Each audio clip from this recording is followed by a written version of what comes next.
Welcome to our channel. Today we how to authenticate with Intercom API using access tokens. Easy tutorial step by step clearly.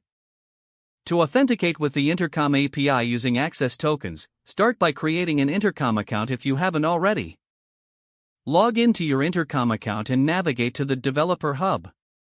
In the Developer Hub, locate the Access Tokens section in the sidebar. Click on Create Access Token to generate a new access token. Name your access token for easy identification later. Ensure to save the access token securely, as it will not be visible again after you leave the page. Open your preferred coding environment or terminal to begin the coding process. Choose a programming language that you are comfortable with, such as Python, JavaScript, or Ruby. To authenticate your API requests, use the access token as a bearer token in the authorization header. For Python, you can use the requests library to handle API calls. Import the library with import requests. Define your API endpoint URL, for example, https://api.intercom.io/user.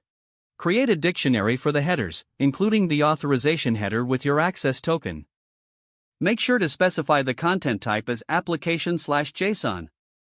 Then, construct your payload, which is the JSON object containing user data or any other required information. Use the requests.post method to send a post request to the Intercom API endpoint. Pass the URL, headers, and payload into the method.